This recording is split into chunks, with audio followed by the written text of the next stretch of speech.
at the end of every quarter, an SBA loans re-amortize. So if you pay down extra on your loan each month, even if it's just a little bit, right? At the end of the quarter, the loan re-amortizes. And so if you've put extra money towards the principal, when it re-amortizes, it lowers your monthly payments, which in return helps your cash flow. And, turns that, in your example, I forget what you said, $400,000 and, net income at the end of the year is going to increase because you're paying down the loan, you're making more money. And so that's a cool thing. I wish home mortgages worked like that, but it's another cool perk with SBA loans. Yeah. Well, normally when I teach the individuals I work with, I say your interest rate can be anywhere from 10 to 13%. So that's what I tell people. And I say even on the high end, 15%, which is not that high.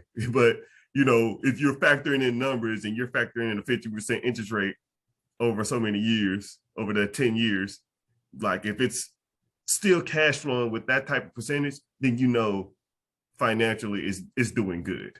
Yep. So like you always factor in the worst case scenario.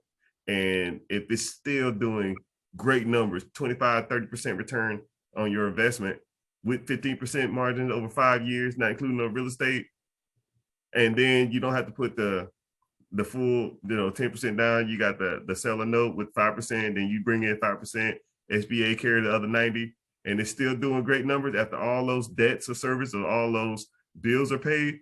I mean, it's not, some of this stuff's not rocket science. I tell people it's like 4th grade math.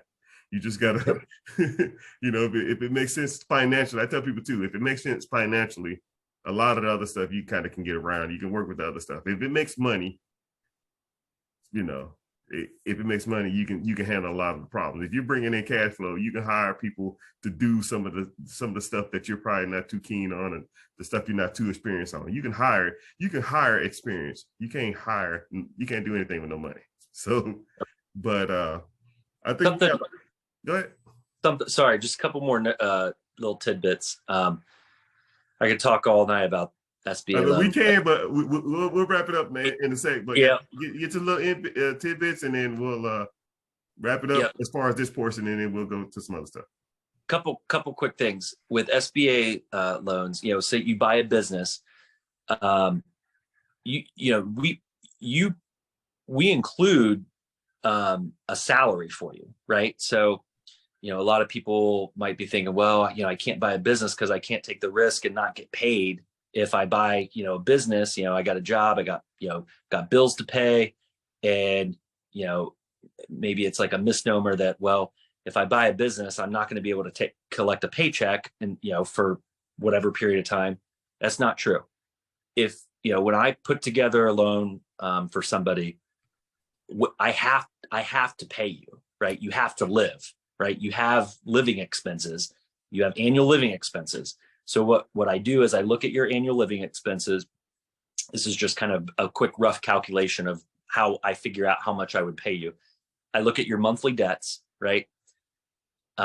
Whatever your monthly debt is, we multiply it by 12, right, for the year, and then we double it. And then that's kind of what we base your annual living expenses off of. So if you buy a business, don't think that, well, I'm going to have to, put all this money down and then I'm not going to get a paycheck. You're going to get a paycheck, especially with a business acquisition, because the person you're buying it off of, right, they're paying themselves and, likely paying themselves a salary. Some people, every owner's different. Some people don't pay themselves a salary and then they just take at the end of the year, whatever the net income is for the business, they basically pocket. But we when we do loans, we build a salary in for you. So I just want to throw that out there. And even if it's a startup or franchise, we do the same exact thing. We will put a salary in there for you, for your annual living expenses. And then the last thing I just want to touch on real quick is just I don't like negativity, but I got to cover this just because it's probably the next biggest question is, well, what happens if I can't make my payment? What happens if we go into default? Don't want to talk about that, right? Because everyone's going to be a successful business owner, right? In a perfect world. But with the help of Mr. Richard and Go ahead. You good, man. Go ahead. And but let's talk about worst case scenario. You default on day one. Be a terrible, terrible situation to be in. Okay, sure. I'll take you got it. There's probably bigger problems, but say you default on day one. The bank takes, just right off the bat, collateral. The collateral for the loan, first and foremost, is all business assets. So all the business assets is taken. The bank takes a first position on all business assets. So say you default on day one, the bank would collect all business assets for the business, liquidate them, and pay down the note, right? Then they go to, I was talking about earlier about that, the personal collateral, which basically consists of any real estate that you would have, right? If you have 25% or more equity in a piece of real estate, the SBA requires us to take a second lien on it. We would go to you, and if we had a second lien, right, on any real estate, we would say, okay, you have equity in this property. We need you to pull the equity out to help pay down the loan, right? And then after that's exhausted, right, we would then turn to the SBA to collect the guarantee. The SBA guarantee. It's one of the best thing, another one of the best things about the SBA loan program, 7A loan program. The SBA guarantees 75% up to 75% of the loan amount. So after we exhaust all of our resources to pay the loan down, right? All business assets, any collateral that we have a second position on, real estate, right? That of yours. We then go to the SBA and we collect that 75% guarantee on whatever amount is left after paying down with all business assets and whatever collateral that we have from the borrower. So that's how the banks that's how they finance these loans and mitigate their risks, particularly on startups, right? Startups are super risky, like we were talking about earlier. That SBA guarantee covers 75%, and that's a huge it's a great thing for the banks, right? There's less risk for the banks, but also for you, right? You're not, the SBA guarantee helps you mitigate your losses and your risk as well. So and that's pretty cool too, because if you don't have those assets to cover that debt, and the SBA can come in with that 75% or up to 75% to guarantee that loan, that's a huge risk. But we're going to buy businesses that are smart. We're going to buy businesses that cash flow. And if we acquire a business, we're going to take the funds we're getting and we're going to try to pay down that debt as fast as possible so we can or get more cash flow, or we can not have that burden over our head and we just sit there and collect money. And if we have to close our doors one day, inevitably and eventually, if we have to, we'll just we owe nobody except ourselves. And then you can just turn that asset around and sell it to someone else if you wanted to. Also, it's probably gonna be a little hard to sell if it ain't making no money, but we're not gonna buy anything that's not making any money. So, but one more subject and then we're done. I promise you. Yeah. Okay. You was talking about how you need experience in some industries. I know me and you was talking about how you can hire the owner as a consultant for your experience. So for those who don't know, if you wanted to get into business acquisition is just a fancy word for buying, disposition, just a fancy word for selling. So acquisition and disposition, buying and selling. That's when we say those words, that's just what we're talking about. So to acquire or acquisition or to purchase a business, you generally need experience in that field. But I don't like animals. I don't like pets, but I want to get into pets and I want to get into dog grooming or something like that. So you was telling me something about how I can hire the owner as a consultant in my business to give me that experience / leverage to make it more appealing for the SBA. Do you want to talk about that real quick, and then we can go into some other stuff? Yeah. So as it stands, and there's, I don't know if anybody on here keeps up or follows SBA, news, but there's a new SBA policy that recently came out. It hasn't officially it's not officially in place yet. August 1st is when it officially goes into place. But as it stands, when you buy a business, if I buy a business off Mr. Richard, he's allowed, I can keep him on as a consultant for up to 12 months. So, which is great, right? It's great to have, for the first 12 months. Now he has to be willing to do that, right? And that's all negotiated in the, in the purchase contract or the purchase agreement and all that. But he is allowed to stay on and help me kind of transition into as being an owner for the first 12 months. The new policy, actually, and like I said, it's not official. It doesn't go into place until August 1st. And there's still some, things being worked out and with the new policy. Because going back to the experience thing, ideally, we want to see the SBA and the banks, they want to see that you have some kind of experience either in the industry, as a business owner, so on and so forth. Obviously, the team that you're acquiring can help with that, right? If let's say, you're acquiring that, the pet, what were you talking about? The pet grooming place or whatever? Pet grooming. Yeah. let's say that there's, one of the employees has been working there for 10, 15 years, right? They're a tenured employee. They, obviously are well-versed in the business and the model. That can be to your benefit, right? Because that's for all intents and purposes, a subject matter expert. So you don't have to have 10, 20 years of experience in pet grooming. If you have, a team built around you, you have, if you have any business experience, you have the owner that can stay on it, and that can help you as a consultant with the transition.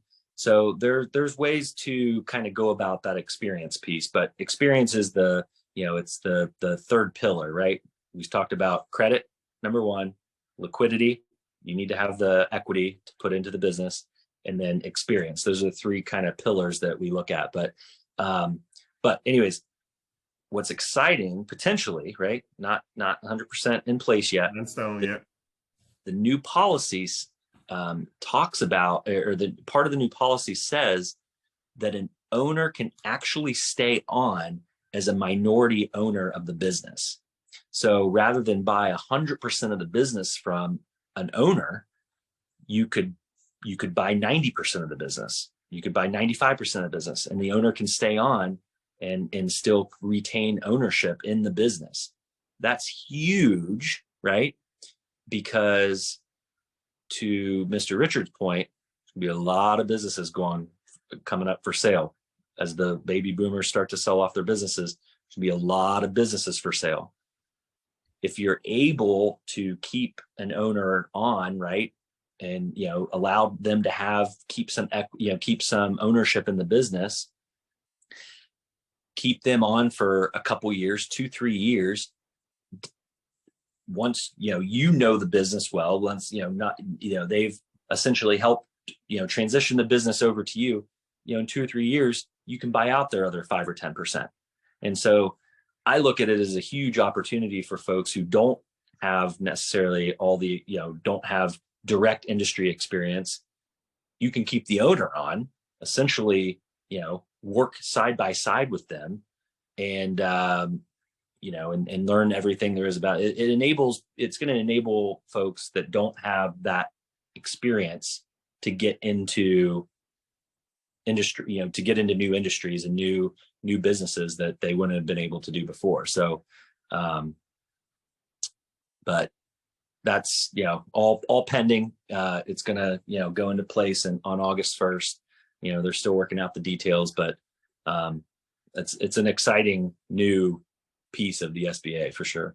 Oh yeah. So whenever that comes down the pipeline, if I'm sure you can come back on and speak on it or something like that. But all the individuals that are in the mentorship, or anybody who's watching on YouTube or TikTok or something like that, how would an individual reach you or get in contact with you if they had an existing business questions, or they want to start their business, they want to buy a business and real estate? How would the individual get a hold of you and so they can ask the necessary questions and get more information on business acquisition or business purchasing and all that kind of stuff like that?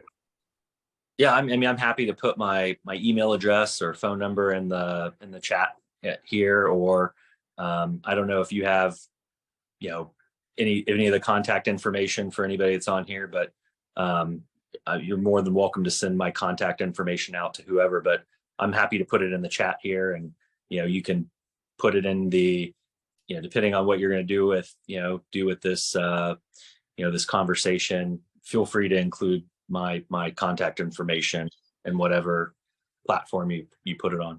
All right, and his name's at the bottom, so you can see his name, and you want to look him up, just use Mr. Richard as that reference. You know what I mean? Because I'm trying to give y'all the latest and greatest in this type of stuff. I'm trying to connect individuals with this type of information and connect these individuals who are looking to do things like this with the people that can get you in the right positions. You know what I mean? So, Mr. Nick, I want to thank you for coming on and talking to us and talking to me about SBA, 7A loans, the requirements, loan amounts, the credit requirements, and the different types of programs that you and your company provides. And it's really been an honor. I've learned a lot. I'm sure the individuals who's watching this have learned a lot. And if y'all have any questions, reach out to myself. I'm on all social media platforms, Mr. Richard, or therichgetrichard.com, and or just send me an email on there, or reach out to me on any social media platform, and I can get you in the right direction. I can get you in contact with him. If you need funds for those type of industries or that type of business, you reach out to me as well, and see if we can get you funded to acquire businesses and acquire real estate and business at the same time. And if your credit is lackluster, no worries about that. We have a credit repair program where we can get you set up to get your credit score to that higher number to get the requirements to get into business acquisitions, business purchases, and that type of stuff like that. But Mr. Nick, I want to thank you for coming on. I'm Mr. Richard. Thank y'all for watching. It's been a pleasure. Comment any questions, reach out to us, and we'll take care of you. Peace. All right, we good on that? Hold on, don't leave, y'all. All right, so here we go. I'm gonna go back to the gallery. Yeah, I'm happy to answer any questions. Yeah. We're good. I'm just getting it back to the